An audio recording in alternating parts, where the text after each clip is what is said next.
Hello students, this side Harsh Bharadwaj. Welcome you all into the another amazing sessions of Code India. आज के इस video session में हम लोग C++ की playlist from beginner to advance level को आगे बढ़ाते हुए आज हम लोग ऑपरेटर्स एंड एक्सप्रेशंस का थर्ड पार्ट पढ़ रहे होंगे, जिसमें कि हम लोग इंक्रीमेंटर, डिक्रीमेंटर और कंडीशनल ऑपरेटर्स को डिस्कस कर रहे होंगे। ये एक बहुत ही इंपॉर्टेंट टॉपिक है जिसमें कि काफी सारी कंफ्यूजन बच्चों को रहती है और बहुत सिली मिस्टेक होने के कारण बच्चे इसके आंसर्स गलती कर देते हैं। तो अगर आपको लगता है कि आपको भी इंक्रीमेंटर या डिक्रीमेंटर में काफी डाउट्स हैं या थोड़ी समझने में या उसके एक्सप्रेशंस को सॉल्व करने में प्रॉब्लम आती है, तो ये वीडियो बिल्कुल आपके लिए ही है। इस प्लेलिस्ट में हमने बहुत सारे वीडियोस बना रखे हैं। अगर आपने अभी तक उस प्लेलिस्ट को एक्सेस नहीं करी है तो ऊपर आई बटन पर आ रहे लिंक पर क्लिक कर आप उस प्लेलिस्ट को एक्सेस कर सकते हैं। इस प्लेलिस्ट को आप फॉलो कर सकते हैं अगर आप कॉलेज स्टूडेंट्स हैं और प्लेसमेंट की तैयारी कर रहे हैं और C++ लैंग्वेज को सीखना चाहते हैं, या अगर आप स्कूल गोइंग स्टूडेंट्स हैं और IUI जैसे बड़े कंपटीशन को अगर आप प्रिपेयर कर रहे हैं, तो आप इस प्लेलिस्ट को फॉलो कर सकते हैं, जिससे आपको काफी हेल्प होगी आपके गोल को अचीव करने में। अगर आप इस चैनल पर पहली बार आए हैं तो प्लीज इस चैनल को सब्सक्राइब कर दीजिएगा और बेल नोटिफिकेशन आइकन को हिट कर दीजिएगा, ताकि कोई भी ऐसी अमेजिंग वीडियो आपसे मिस ना हो पाए। तो चलिए आज के लेक्चर को शुरू करते हैं और डिस्कस करते हैं ऑपरेटर्स एंड एक्सप्रेशंस के पार्ट थर्ड को।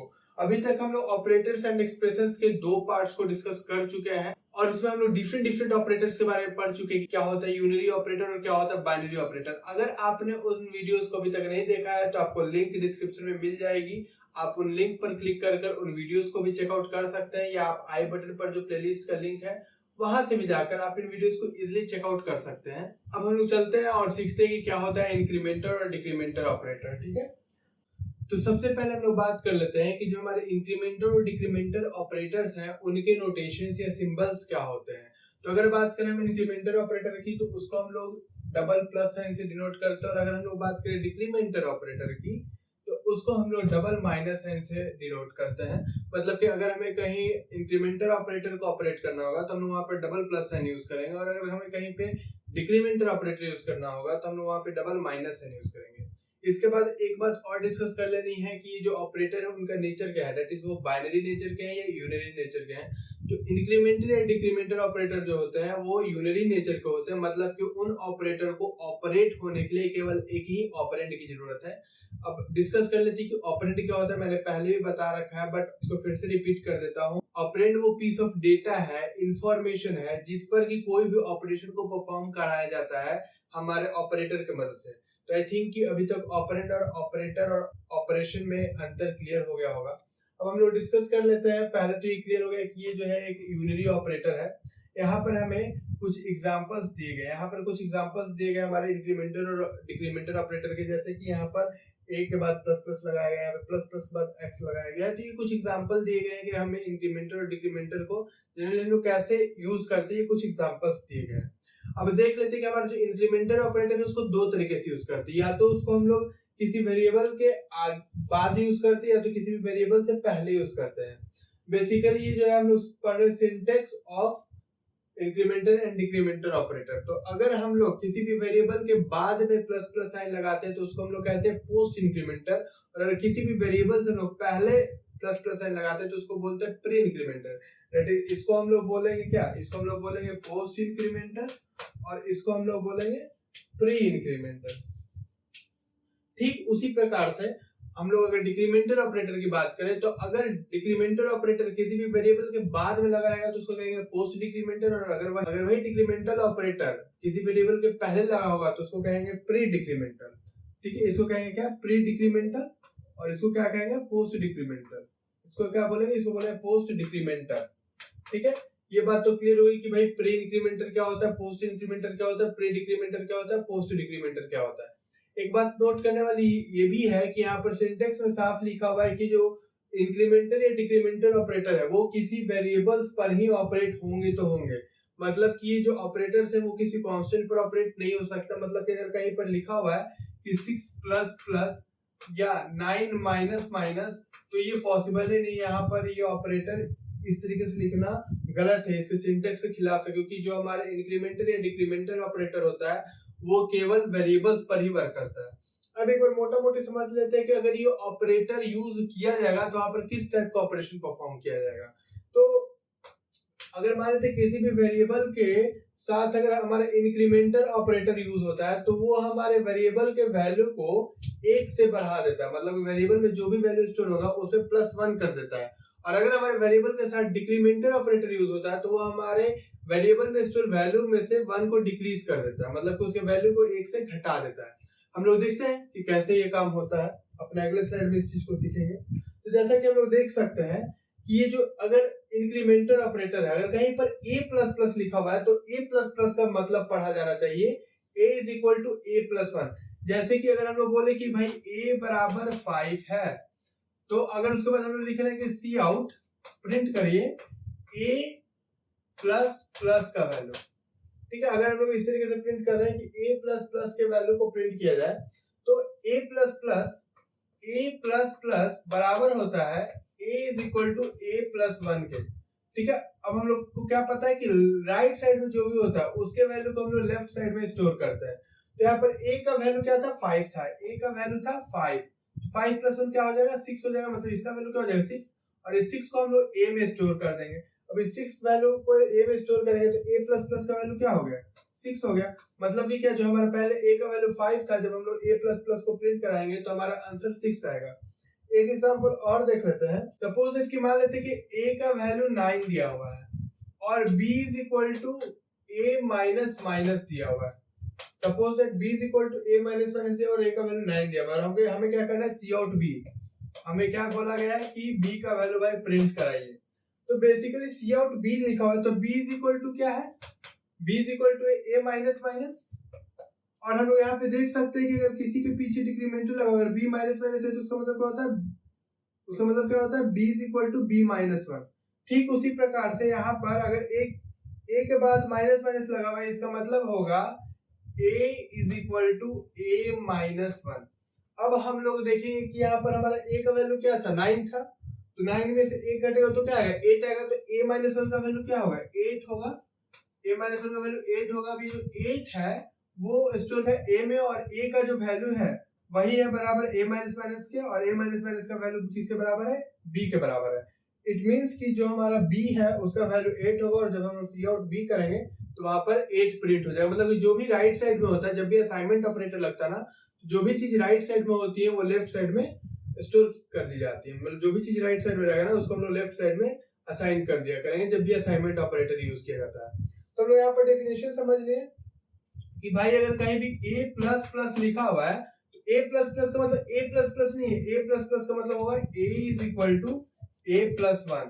और अगर कहीं a-, लिखा हुआ है तो इसका मतलब a-, नहीं होगा, इसका मतलब होगा a = a-1। मतलब कि a की जो भी वैल्यू होगी उसमें से एक घटा देंगे तो जो वैल्यू आएगी वही अब हमारे वेरिएबल में स्टोर कर ली जाएगी। अगर हमारा किसी स्टेटमेंट में इंक्रीमेंटल ऑपरेटर या डिक्रीमेंटल ऑपरेटर यूज किया जाता है तो हम लोग इस तरीके से वहां पर एक्शन परफॉर्म करते हैं, ऑपरेशन को परफॉर्म करते हैं। अब बात यहाँ पे आती है, दो इंक्रीमेंटल ऑपरेटर होता है और दो डिक्रीमेंटल ऑपरेटर होता है, और प्री इंक्रीमेंटल होता है और पोस्ट इंक्रीमेंटल होता है। उसमें काफी स्लाइटली चेंज होता है। प्री इंक्रीमेंटल भी वैल्यू को 1 से बढ़ाता है और पोस्ट इंक्रीमेंटल भी हमारे वेरिएबल के वैल्यू को 1 से बढ़ाता है। जैसे कि हम लोग अपने अगले स्लाइड में देख सकते हैं कि ये प्रीफिक्स है और ये पोस्टफिक्स है। मतलब ये प्री इंक्रीमेंटल है, ये पोस्ट इंक्रीमेंटल है। तो दोनों का तो काम सेम ही है कि ये वेरिएबल के वैल्यू को 1 से बढ़ाएगा। और अगर किसी स्टेटमेंट में प्री इंक्रीमेंटल लिखा हुआ हो या केवल पोस्ट इंक्रीमेंटल लिखा हुआ हो तो दोनों का ऑपरेशन बिल्कुल सेम तरीके से परफॉर्म किया जाएगा। बट दिक्कत तब आती है जब हमारा प्री इंक्रीमेंटल, पोस्ट इंक्रीमेंटल या प्री डिक्रीमेंटल और पोस्ट डिक्रीमेंटल एक ही एक्सप्रेशन में पाया जाता है। जैसे कि हम लोग इसको समझते हैं अपने अगले एग्जांपल से। जैसा कि हम लोग देख सकते हैं यहाँ पर एक कोड लिखा हुआ है, इसको मैं जूम कर देता हूँ ताकि अच्छे से दिखे। यहाँ पर हम लोग देख सकते हैं कि यहाँ पर कोड लिखा हुआ है। क्या है, यहाँ पर दो वेरिएबल्स है, यहाँ पर दो वेरिएबल्स है, एक है वेरिएबल a, एक है वेरिएबल b। जो हमारा a है उसमें 3 को स्टोर किया गया है, हमारे a में 3 को स्टोर किया गया है, और यहाँ पर लिखा गया है b = ++a। यहाँ पे बोला गया है कि क्या प्रिंट करिए, पहले a का वैल्यू आप प्रिंट करिए, पहले आप a का वैल्यू प्रिंट करिए और फिर आप b का वैल्यू प्रिंट करिए। चलिए भाई, हमको क्या पता है कि a का वैल्यू दिया हुआ है 3, a का वैल्यू दिया गया है 3 और b = दिया गया है ++a। ओके, तो जब भी हमारे b इज इक्वल टू यहाँ पर क्या लिखा हुआ है, प्री इंक्रीमेंटर, ठीक है। जब वर्किंग पढ़ेंगे तो जैसे हम लोग देखेंगे कि यहाँ पर लिखा हुआ है b is equal two plus plus a, मतलब प्री इंक्रीमेंटर है, तो इसका वर्किंग क्या होगा कि पहले हम लोग a को 1 से बढ़ा देंगे और फिर जो वैल्यू आएगा उसको हम लोग b में स्टोर कर देंगे। मतलब कि अगर कहीं पर भी प्री इंक्रीमेंटर होता है, b is equal two plus plus a है, तो यहाँ पर प्री इंक्रीमेंटर है, जब भी यहाँ पर प्री इंक्रीमेंटर होगा तो पहले क्या करेंगे, a के वैल्यू को 1 से बढ़ा देंगे और फिर b में a स्टोर कर देंगे, जैसा कि हम लोग पहले कर रहे थे। लेकिन अगर हम लोग आते हैं अपने पोस्ट इंक्रीमेंटर में, अगर कहीं पर पोस्ट इंक्रीमेंटर दिया गया है, यहाँ पर देख सकते हैं कि b is equal to a plus plus है, तो जब भी b is equal to a plus plus होगा तो हम लोग क्या करेंगे, पहले b में हम लोग a के वैल्यू को स्टोर कर देंगे और उसके अगले स्टेप में a के वैल्यू को 1 से बढ़ाएंगे, ठीक है। जैसे कि हम लोग देख सकते हैं कि यहाँ पर a का वैल्यू 3 था, यहाँ पर a का वैल्यू जो है वो 3 था और b is equal to a plus plus पूछा गया, तो b में क्या होगा, a का वैल्यू स्टोर होगा, तो a का वैल्यू 3 था तो b के अंदर भी क्या स्टोर हो जाएगा, 3 स्टोर हो जाएगा। और फिर क्या होगा कि a प्लस प्लस लगा हुआ है तो a का वैल्यू जो है 1 से बढ़ जाएगा, तो a का वैल्यू 1 बढ़कर क्या हो जाएगा, 4 हो जाएगा, 4 हो जाएगा। तो मतलब कि क्या, b में 3 प्रिंट होगा और a में 4 प्रिंट होगा। तो हम लोग देख लिए कि प्री इंक्रीमेंटर और पोस्ट इंक्रीमेंटर में क्या अंतर है। जो प्री इंक्रीमेंटर जहां भी लगता है तो वहां पर पहले वेरिएबल का वैल्यू 1 से बढ़ता है और उसके बाद फिर उसके वैल्यू को हम लोग असाइन करते हैं। लेकिन अगर जहां पोस्ट इंक्रीमेंटर होगा, पहले वैल्यू असाइन हो जाएगा और उसके अगले स्टेप में वेरिएबल का वैल्यू 1 से बढ़ेगा। इसको हम लोग बहुत अच्छे एग्जांपल से देखेंगे। जैसे कि हम लोग पीछे देख सकते हैं, एक बहुत ही प्यारा सा एग्जांपल है। यहाँ पर बोला गया है कि i का वैल्यू 1 है, j का वैल्यू 2 है और k का वैल्यू 3 है, और ये हमारा एक्सप्रेशन है m is equal to i minus minus j minus minus k minus minus, ठीक है। इसको क्लियर करते हैं। तो हमें क्या प्रिंट करना है, पहले i का वैल्यू प्रिंट करना है, j का वैल्यू प्रिंट करना है, k का वैल्यू प्रिंट करना है और m का वैल्यू प्रिंट करना है। ये बहुत ही इजी क्वेश्चन है, सीखते हैं कि कैसे करना है। हमें i का वैल्यू 1 दिया गया है ना, तो यहाँ पर int m i minus minus है, तो i माइनस माइनस का मतलब क्या हुआ कि इस स्टेप में तो i का वैल्यू 1 ही रहेगा, इसके अगले स्टेप में अगर i कहीं भी यूज आता है, इसके बाद अगर i का कहीं भी यूज आता है तो i का वैल्यू क्या लिया जाएगा, 0 लिया जाएगा। जब यहाँ पर बोल रहा है कि सी आउट करिए i का वैल्यू, तो इस स्टेप तक तो i का वैल्यू 1 था, लेकिन इससे अगले स्टेप पे आती है i का वैल्यू क्या हो गया, i में क्या स्टोर हो गया, 0 स्टोर हो गया। क्यों, क्योंकि i का वैल्यू, i के बाद माइनस माइनस लगा हुआ है, तो i का वैल्यू जो है 1 से डिक्रीज कर जाएगा। तो i का वैल्यू 1 था, उसमें से 1 डिक्रीज हुआ तो i का वैल्यू क्या होगा, 0, मतलब कि i के जगह पर क्या प्रिंट होगा, 0 प्रिंट होगा। अब j के बारे में देखते हैं। j का वैल्यू था 2 और यहाँ पर भी पोस्ट डिक्रीमेंटर लगा हुआ है। पोस्ट डिक्रीमेंटर का मतलब होता है कि उसमें से जो 1 है वो अगले स्टेप में घटेगा, उस स्टेप के लिए j का वैल्यू वही रहेगा। तो j का वैल्यू जो है यहाँ पर 2 था, तो यहाँ पर j का वैल्यू 2 ही रह जाएगा और अगले स्टेप पे j का वैल्यू 2 से घट के क्या हो जाएगा, 1 हो जाएगा। यहाँ पर क्या है, 0 आया है, यहाँ पर 1 आया है, चलो ठीक है। k का वैल्यू 3 है और k में भी यहाँ पर पोस्ट डिक्रीमेंटर लगा हुआ है। जब k में भी पोस्ट डिक्रीमेंटर लगा हुआ है, इस स्टेप पे तो वैल्यू 3 ही रहेगी, अगले स्टेप पे वैल्यू डिक्रीज होकर क्या हो जाएगी, 2 हो जाएगी, ठीक है। तो i का वैल्यू 0 हो जाएगा, j का वैल्यू 1 प्रिंट होगा, k का वैल्यू 2 प्रिंट होगा और m का वैल्यू प्रिंट करते हैं। तो बेसिकली m बराबर क्या था, i माइनस माइनस का वैल्यू इस स्टेप पे तो 1 ही रहेगा, तो 1 माइनस j माइनस माइनस का वैल्यू 2 रहेगा, तो -2 -3, तो इसका जो आंसर है वो कुछ -4 आएगा। तो यहाँ पर क्या प्रिंट हो जाएगा, -4 प्रिंट हो जाएगा। तो आई थिंक आप समझ रहे होंगे कितना इजी इंक्रीमेंटर डिक्रीमेंटर है, अगर आप इसको अच्छे से समझ लेते हो तो। हम लोग चलते हैं अपने नेक्स्ट प्रॉब्लम में और अच्छे से समझते हैं इसको। अगर हम लोग अपने नेक्स्ट प्रॉब्लम में आएंगे तो यहाँ पर बोला गया है कि भाई a का वैल्यू 1 है, b का वैल्यू 2 है, तो आप बताओ कि इस एक्सप्रेशन का वैल्यू क्या आएगा, इस एक्सप्रेशन के वैल्यू को बताओ कि क्या आएगा। चलो ठीक है, यहाँ पर क्या है भाई, प्री डिक्रीमेंटर है, तो जब प्री डिक्रीमेंटर होगा तो माइनस माइनस b का वैल्यू क्या हो जाएगा, 2 था तो 2 से घटके क्या हो जाएगा, 1 हो जाएगा। चलो ठीक है, अब यहाँ पर क्या है, प्री इंक्रीमेंटर है, तो प्री इंक्रीमेंटर है तो a का वैल्यू 1 था, तो यहाँ पर कितना आ जाएगा, बिल्कुल सही 2 आ जाएगा। क्यों, क्योंकि पहले वैल्यू 1 से बढ़ेगा और फिर यहाँ पे स्टोर होगा। उसके बाद यहाँ पर प्लस प्लस b है, तो यहाँ पर जब b का वैल्यू था तो वो घट के 1 हो चुका था, तो अब 1 जब था तो अभी बढ़कर क्या हो जाएगा, 2 हो जाएगा।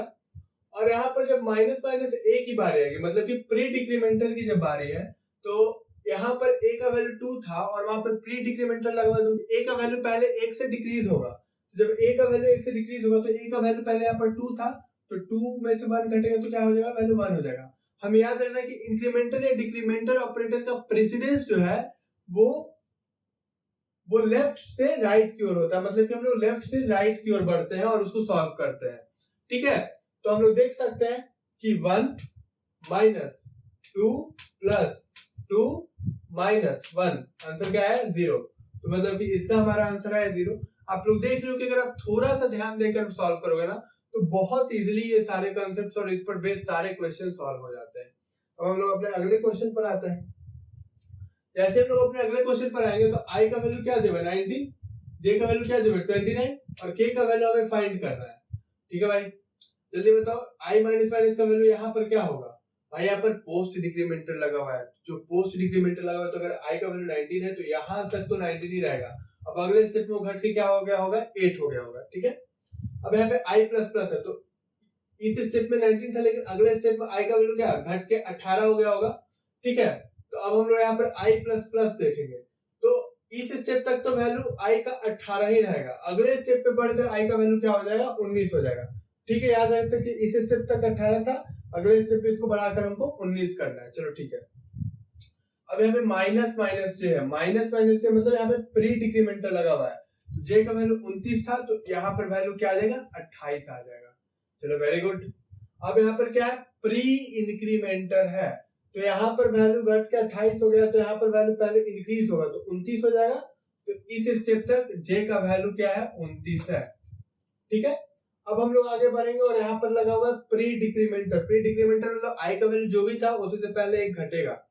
तो देखो तो i का लास्ट वैल्यू यहाँ पर वैल्यू 18 था, लेकिन अगले स्टेप में बढ़ के 19 होना था और i का वैल्यू अगले स्टेप के लिए क्या होना था 19 होना था, और यहाँ पर 19 में से जब एक घटेगा तो ये वापस क्या हो जाएगा, ये 18 हो जाएगा। ठीक है, अब हम लोग देखते हैं कि यहाँ पर पोस्ट डिक्रीमेंटर है भाई, तो j का वैल्यू पुराना कितना था, j का वैल्यू पुराना 29 था तो यहाँ पर वो 29 ही रहेगा, लेकिन 29 ही रहेगा, लेकिन अगले स्टेप में हो जाएगा 28। ठीक है, हमें याद रखना है।